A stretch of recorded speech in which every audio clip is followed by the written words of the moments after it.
Welcome back to The Explainer. Today, we're getting right to the heart of it all, the absolute foundation of the crypto world, Layer 1 blockchains. Seriously, everything else is built on top of these. If you want to get crypto, you gotta get these first. All right, let's just jump in with a quick question. You've heard of Bitcoin, Ethereum, Solana, right? Of course you have. But what's the one big thing they all have in common? Well, the answer is they are all their own bosses. They're foundational networks. They don't need any other blockchain to handle their security or run their operations. They are the ground floor. And that's what we call a Layer 1. Okay, so we're throwing around this term ground floor. What does that actually mean? Let's break it down. So a Layer 1, or L1, is basically the main blockchain network. It's a totally self-sufficient system. It handles everything on its own, validating, recording, and finalizing every single transaction on its own ledger. Think of it as the ultimate final record book. All right, so we know what they are, but how do they work? Let's pop the hood on one of these things and see what makes it run. You can think of every Layer 1 as having four main parts that have to work together perfectly. First, you've got the network nodes, thousands of computers spread all over the world. Then there's the consensus layer, which is like the rulebook that makes sure they all agree. After that is the execution layer. That's what actually runs the smart contracts and apps. And finally, you have the native coin, like BTC or ETH, that kind of greases the wheels for the whole system. And this is how it all comes together. It's this constant four-step dance. A transaction comes in, it gets checked and validated.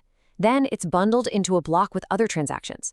The network nodes all have to agree on that block, and once they do, boom, it's added to the chain forever. It's permanent. And this is happening over and over all day, every day, with nobody in charge. It's wild. Okay, so we've got the mechanics down.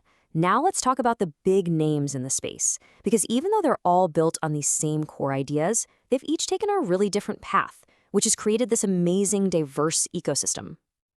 You know, the history here is really a story of constant change. It all started with Bitcoin, which basically just proved, hey, this whole decentralized thing can actually work. Then Ethereum showed up and was like, cool, but what if we could run code on it? And since then, it's just been this explosion of new ideas, like Ethereum's massive switchover to proof of stake. And this table really shows you the different flavors of L1s. You've got Bitcoin, which is all about being the most secure and decentralized network out there. It's like a digital Fort Knox. Then you've got Ethereum, which is the undisputed king for stuff like DeFi and NFTs. And then you have these other guys, like Solana and Avalanche, who are basically saying, hey, maybe we can trade a little bit of decentralization to get crazy fast speeds. Now, one of the biggest differences you'll see is how they handle security. Proof of work, which Bitcoin uses, is all about raw computing power, miners burning electricity to solve puzzles. But with proof of stake, it's all about economics. Validators lock up their own money as collateral. If they play fair, they get rewards. If they cheat, they lose their stake. It's a totally different model. And yeah, it happens to be way, way more energy efficient. We're talking over 99% more. That was a huge reason Ethereum made the switch. So why all these different designs? Why doesn't everyone just use the same model? Well, it's because every single one of these blockchains is trying to solve the same impossible puzzle. And Vitalik Buterin, the co-founder of Ethereum, actually gave it a name. He called it the blockchain trilemma. Right? The trilemma. Picture a triangle. On one corner, you've got security. On another, scalability, like how many transactions it can handle. And on the third, decentralization. Here's the catch. You can't have all three at once. If you try to make it faster, you might have to sacrifice some decentralization. If you make it more secure, it might get slower. It's this constant game of trade-offs.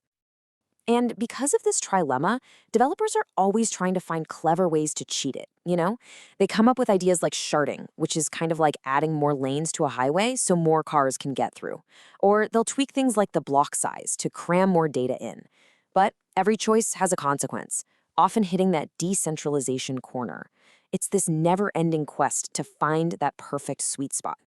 Okay, so it's complicated, there are all these trade-offs. So what? Why does any of this matter? Why are these Layer 1s so important? Because they are the foundation for a whole new digital world.